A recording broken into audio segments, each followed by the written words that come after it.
Badlands of western Texas, 1875, a few months before law and order arrived.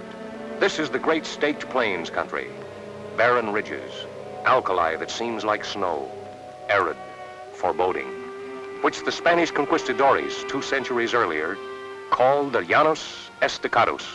Conquistadores who marched across this wind-swept desolation and who drove stakes at intervals between the waterholes to mark the only trail ensuring safe return.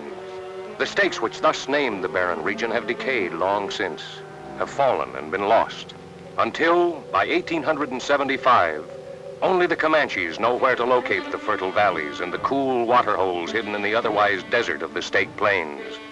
And for years, these Indians have lived there, unmolested, protected by a treaty with Texas as well as by the wastelands that surround them. But 1875 is to be a year of dangerous destiny for the Comanches and for Texas. Danger as yet unsuspected elsewhere, even as it gathers, like a storm, deep within the Llanos Estacados. Danger encouraged by the lawless men who have ventured into the Badlands to evade pursuit. Lawless men whose secret leaders have their headquarters in the town of 44.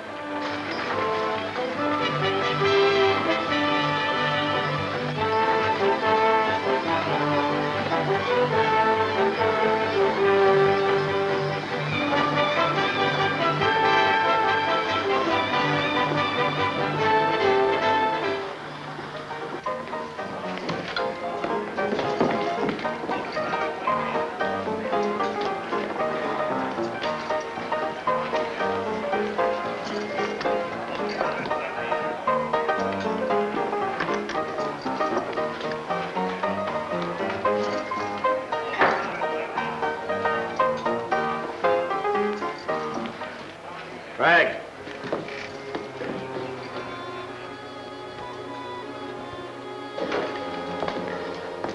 Waiter, set him up.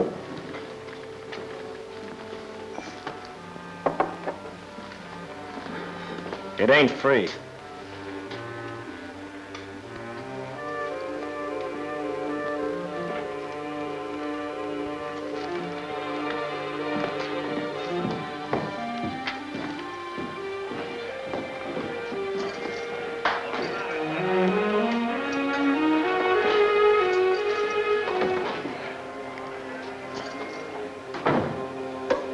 What is it, Pecos? The guns come for the Comanches. Zero quick, that's me, Baloo. Always on the job. You wanted rifles? Well, you got 'em. Calling them guns is only the beginning for you, Zero. They're only part of the biggest deal in the Southwest since Texas became a state. I know you're arming the Comanches. That means they're going on the warpath. Why? Maybe I shouldn't have said anything. I don't mean to be personal, Baloo, but you ain't smart enough to handle a really big deal. Who's back of all this? Your freight company, Zero, covers a good smuggling setup. Where will it be if you can't use the state planes to get through to Mexico? Meaning that if I'm a good little boy and don't ask questions, I'll be protected? What do you care, as long as you get yours? I don't, but I ain't gonna depend on your word for it. Confidentially, Zero, I'd like to tell you, but I got orders. Well, ain't that noble? Do you mind me asking how you'll get the Comanches to use the rifles? I know Chief Kahona pretty well, and he's all for peace. What do you think will happen if Chief Kahona is murdered?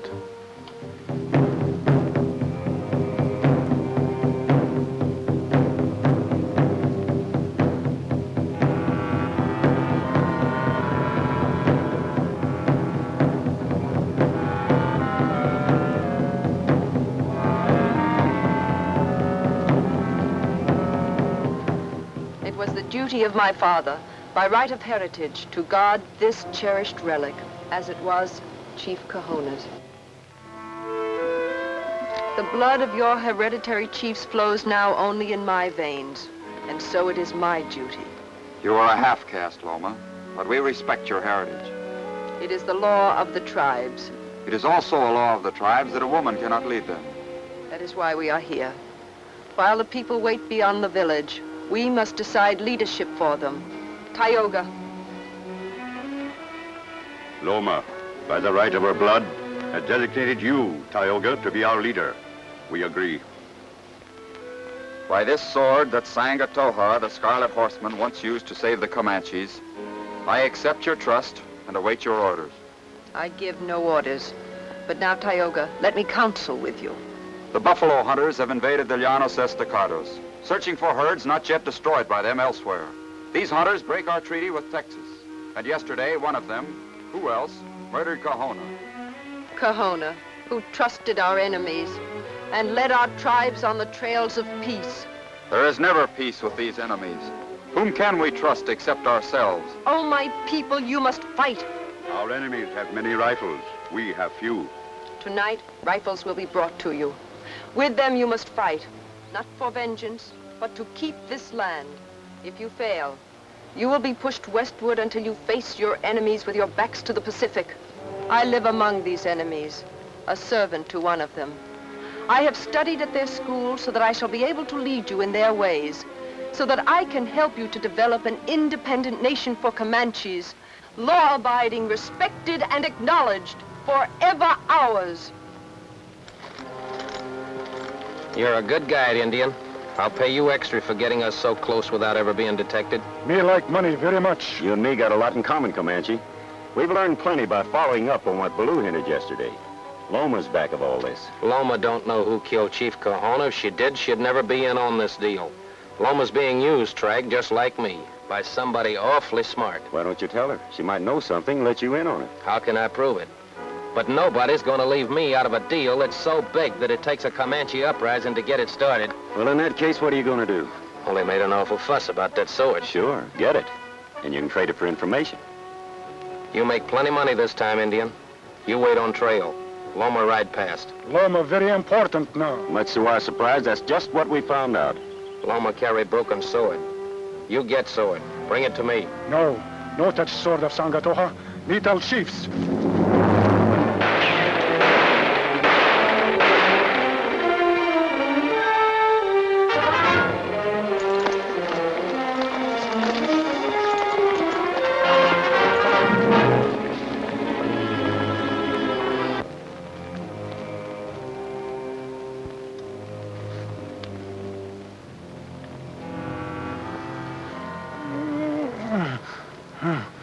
Sword. Sangatoha. Zero. Quick.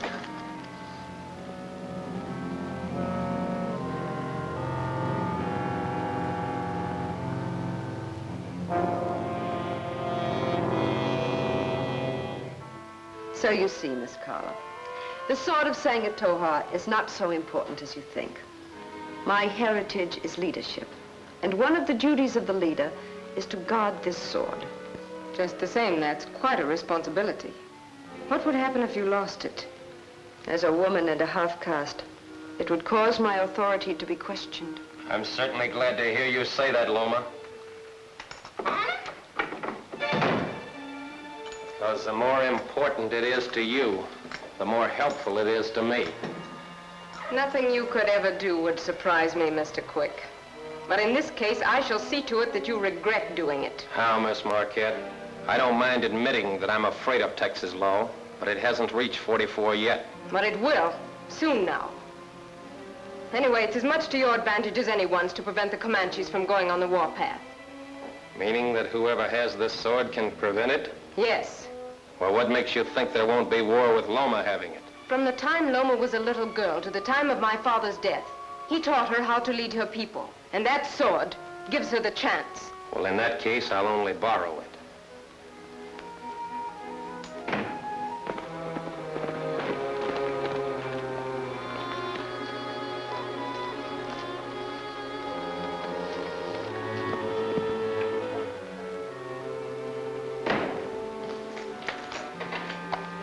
Frank says you might be bringing in a relic. It sure is. That's the most valuable relic, Saunders, you'll ever look at. How about Trag? Trag and Kyle took out the wagons with the guns for the Indians. Any signs of that nosy masked rider? No. I hunted all afternoon, couldn't find any. But he won't have a chance to cause any trouble with this haul.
Amigo! Amigo, mañana! Pronto, pronto! Senor Banya.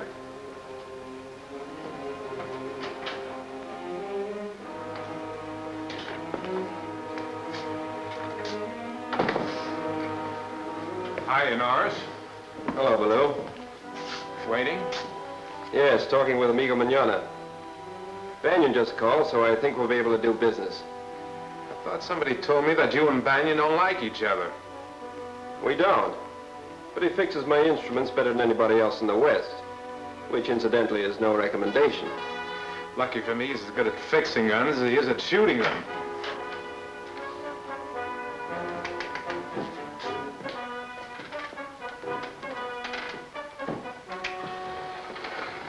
Sorry, Baloo. I know you've been bucking your tether, but when my legs ache, I rest. Anyway, one day, more or less, getting back to shooting iron never hurt anybody.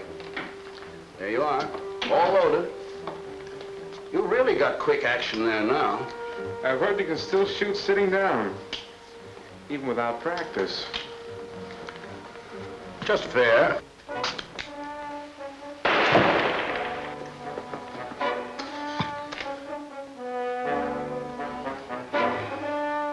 Bueno. Good nothing. Why, that's perfect. Well, if it isn't the map maker from Yale that gets himself lost every once in a while. You know, I've only got one complaint against you, Norris. You don't stay lost. What do you want now? At least I make maps that people can use. You're guaranteed to fix that transit. Maybe you did if I wanted to triangulate the moon. But I don't. Just points on the staked plains. There you are, Banyan. Thanks.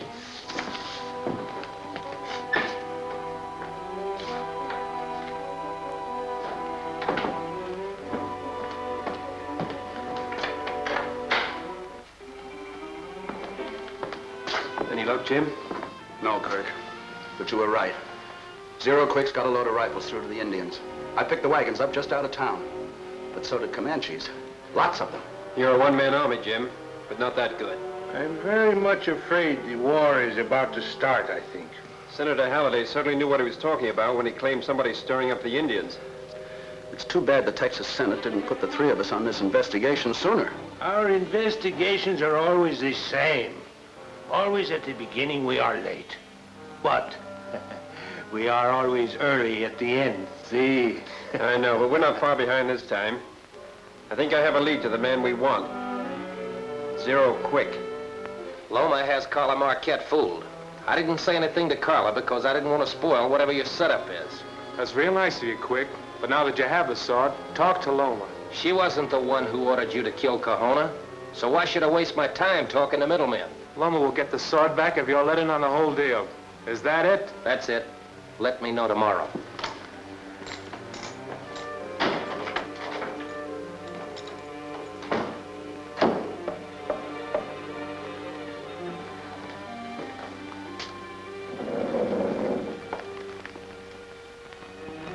I thought Quick had that sword. He was just in here.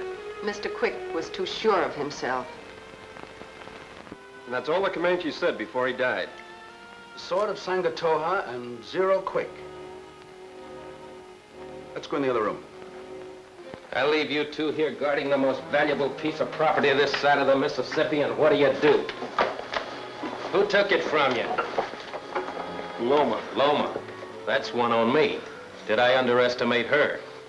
As a two-gun bad man, Saunders, you couldn't pistol whip a ghost. You two wait here. I'll try and catch up with Loma. This idea of me still playing cripple has drawbacks. Also advantages. It looked as if you were really going to be a cripple once, so the frontier believes you are. It's good cover. Yeah, you try it and see how you like it.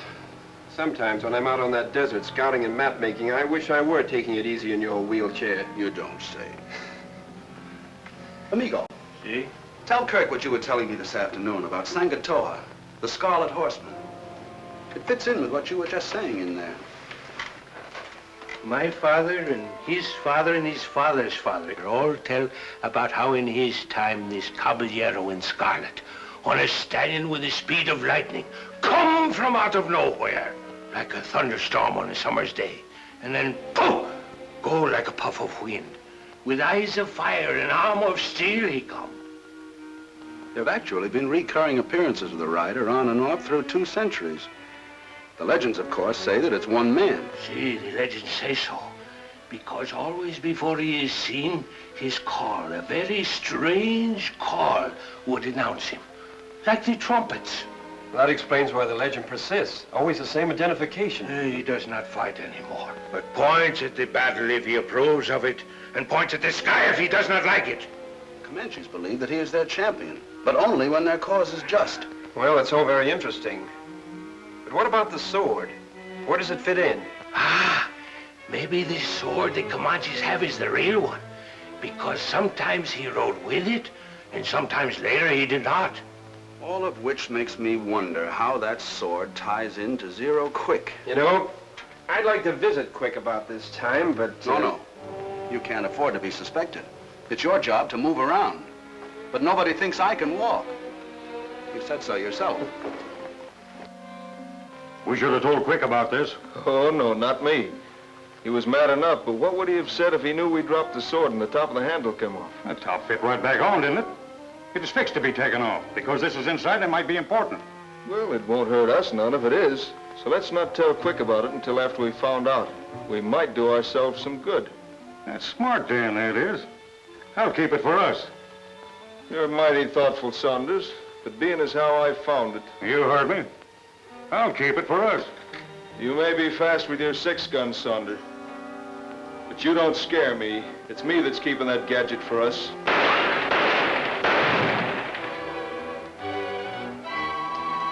Nice draw. I'll take that gadget.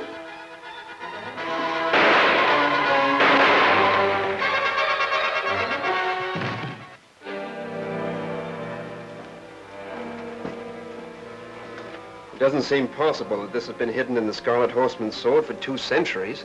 It hasn't been, if my hunch is right. What is it? That is what the Comanches call a music bone. He was carved very long time ago. Nobody knows how to make them anymore. This is the one the Scarlet Horseman used, I think. I think so, too. That explains the reappearance of the rider. Same music bone, different man. With the sword in the hands of the Comanche chiefs, it was easy for them to produce the Scarlet Horseman whenever necessary. Why not now? Suppose the chiefs handed the secret down by word of mouth, and Kahona was murdered before he had a chance to tell it to anyone.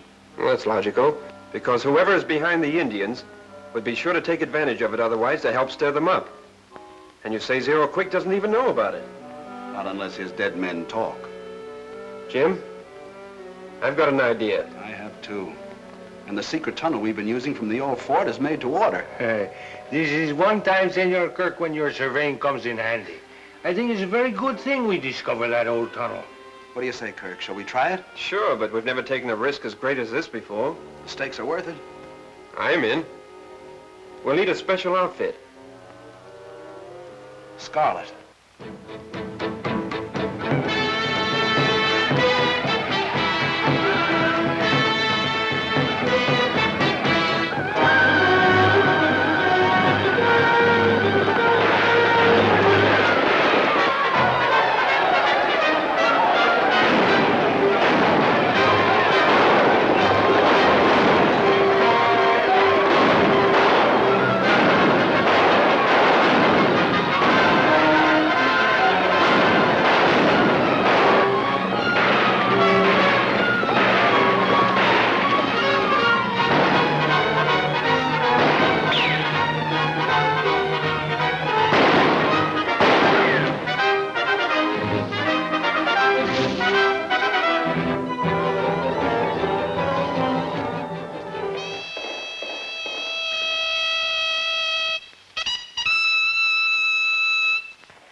Sangatoa.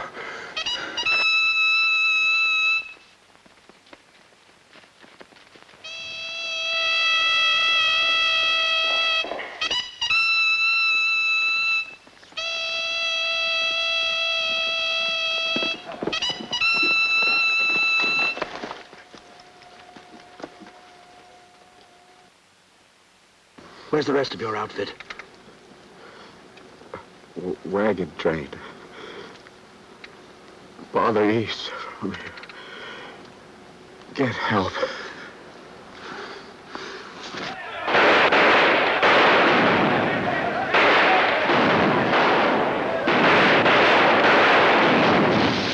That wagon train will never reach our state plains.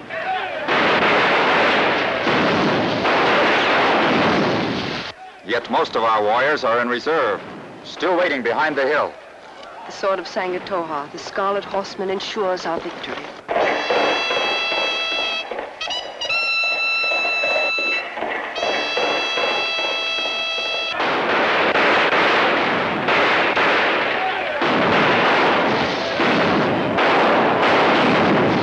Sangatoha! I saw him. You saw a picture in the heat waves and thought it real.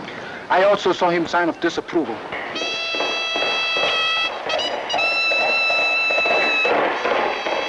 You're being challenged, Loma, by the Scarlet Horseman. Our enemies are tricking us. They are stealing our tradition and using it as a weapon with which to fight against us. This is the only valid tradition of Sangatoha. Lead the warriors with it and destroy the false.